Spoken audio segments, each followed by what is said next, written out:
Hey y'all, welcome to It's Tanya Allen. So I am kind of under the weather and sick right now, but I wanted to finish this voiceover. So this is for the crate. I didn't have any green paint, so I had to kind of create my own out of the colors that we had. I just want to use what I have instead of having to go out and buy it. So I mixed some blue and yellow, a little cream, and a dash of black. I got these two plaques ready to paint. I just took the bows off. I made sure they were wiped down, free of dust. That's it. So I didn't sand it down. There's all this glitter and everything on it, y'all. And I just painted right over the glitter because I am a very impatient crafter and I just want projects to be quick. So I painted the whole daggum thing, no sanding or anything. I did have some extra paint when I was done with that, and I grabbed a couple of other pieces that I thought I might use later and painted those with that extra green paint because I don't want to waste anything either. So I got both of those painted and went on to my little cubes. These are going to make the sides of the craft, the long side. And you just need two of these cubes. So you just open it up and you're going to take those little corner pieces out. They're pretty easy to pop out. And I was going to use my X-Acto knife, but the knife from Dollar Tree kept unwinding and like the blade was falling out, so I had to be real careful with it. So I just used a kitchen knife, but it's pretty easy. So pop all those out and then just open it up because you're going to score or cut those pieces that are already scored for you. So that's the easy part. So I got the X-Acto knife, tightened it up a couple times as I was going through this. So sorry, y'all. Anyway, so I did get all of those taken apart. That's easy peasy. Put those to the side. I had some brown paint, burnt ember, I think it's the name of it. I don't remember. But any brown paint will do, y'all. And then just paint that to the size that you wanted it. I wasn't quite sure how I was going to finish that. So I went ahead and just took a pizza break. Because these two boys said, "Hey, Mom, time to eat." So after the pizza break, I decided I did want my stem bigger. I went ahead and painted that. And I finished the words on one, and I needed to finish the words on this one. So now this is a mistake I made because I don't know how I'm going to do it until I do it. But I went ahead and made the dimensions of the pumpkin with the paint, and then I didn't like it because I thought I got to do these letters first and then do the dimensions because I don't think it would look good the way I was doing it in the beginning. If that makes sense. Y'all, I'm sick. I'm so sorry. But this is my only day off, and I really needed to get this out. I wanted to get it out, not needed to get it out. So I did go over the letters that were already there that I painted right over. So keeping the glitter on kind of helped because it made the letters raised and easier for me to trace. Y'all, letters is not a talent that I have at all. I mean, I cannot do letters freehand. So I was real thankful that I could see the glitter and the outline of the letters because I like the happy harvest part. That's real cute. I'm satisfied with that. I didn't want to change the letters. I just wanted to change the way it looked. So I did do the letters, easy again. Oh, and then you can see that little pumpkin on the other side right there. That's just the extra paint I had. So it covered a whole little pumpkin. Which was the inside pumpkin of another sign from Dollar Tree that I'm using on another project. Y'all, I'm so sorry if y'all can't follow me on this. I am really having a time. Anyway, so let's get back. So then I decided to do all the outlines of them and just add in the dimension. Y'all can't go wrong on this. I mean, really, you're just adding little curved lines, and if you don't like it, guess what? Just paint right over it. Because I'm not a painter, and I'm not an artist when it comes to drawing and stuff. I just play around with it, and if I mess up, like I said, just paint over it if you mess up. Don't be afraid of it. It's just paint. You can always paint over it, or paint it all white again and start fresh. I mean, believe in yourself. Just go for it if this is something y'all want to try. Don't think you can't do it, because if I can do it, I promise you you can do it too. I do want to say a couple of things, y'all, while I'm recording this. I am in Texas, in Houston, and actually we live in a suburb right outside of Houston. And I'll get back to that in a minute. Hang on. So I just took the bottom of a sign that I had from spring, put some glue on it, and covered it with craft paper from Dollar Tree. Of course, that was a Dollar Tree sign too, y'all.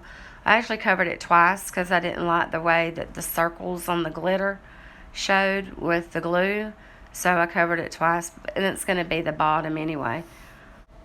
So you just want to make sure that it is glued down. Next, I moved on to the bottom of the crate, what was going to make it secure and stable for me. So I knew I was going to use Jenga blocks. I've used them before. I made a desktop holder, pen holder, paper holder organizer with them. Turned out great. So I lined these up on the bottom of my cutting pad there, and put them where the face is down, right? So they're flat, not on their side, but flat. And I made the size board, or the size base I wanted to make. Now you can see here, y'all, that's all glue that's wet. I just glued it all together, the square. It would have been easier if I had just glued it right onto my bottom, but I didn't, because I don't know the best way to do it until after I've done it. But you can also see how I did one on top of it and then another one behind it. And you'll see why in a minute, why I did it like this. So I want my sides of my craft box, or my crate, y'all. I want the sides of them to be a little higher than what the box was now. If you can see that right there, it's on top of that Jenga block that's behind the edge one. That way it lines up better with the bottom of my sides, which are my little plaques. Now you can do this any number of ways. You can make it taller, you can make it wider, whatever size you want to do. This is just the way I did it. Now because it's on that Jenga block, I wanted to make sure I got it level, so I did use a small level to make sure that my sides were fine. Excuse me again, y'all.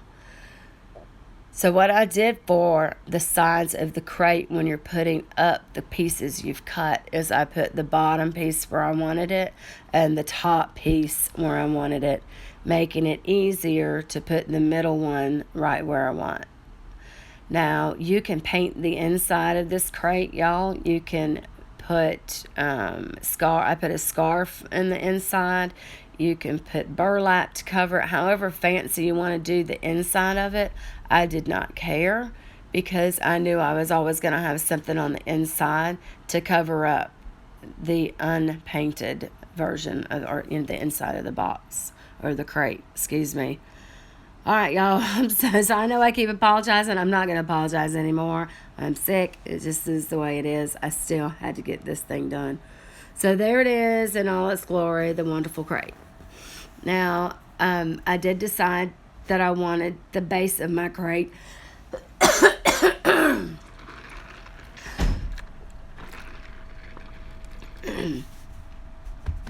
to match. So I painted it all white. I actually flipped it over. Y'all didn't see that part. I flipped it over on the bottom, on the top, and painted the underside first and then flipped it back over. I wanted the crap, you know how it looks like it's old wood or shiplap or something on that harvest sign. So I wanted my bottom Jenga blocks to kind of match that planked wood shiplap old rusty version. So I painted it all to match. I took some more of that burnt ember. I believe that's the color, y'all. I don't know. It could just be dark brown. I don't know. It doesn't matter. As long as you have a dark brown, use what you have again. And then I just painted the Jenga blocks, and then I went back through and textured a little bit of the actual sides of it on the Dollar Tree plaque, just to give it a little bit more oomph. On the thankful part of it, on the long sides of the crate, you can age those pieces if you want to as well. I didn't, but you can. So I'm going to get back to Houston real quick, y'all. There are people that have lost their homes again right here around me, everywhere around me, to the north, the south, and the west. There's not much to the east. The beach is just a mile or so, 2 miles, the water is. So thinking about all of those people and what they're going through right now, this is not such a big deal, right? It's important to me, yes. But in the big scheme of things, y'all, I'm just so thankful for what I have, and seeing that sign says thankful. And I'm thankful that we have not had any flood damage to our home or my job or any of our vehicles. And I just send out all positive thoughts and, good vibes to all those people that are going through just a terrible time right now. I know Winnie, Texas is really struggling in Channelview, and I know we have some customers out in that area. So I just want to, just think about them for a moment and be thankful and grateful for, everything that we have, y'all.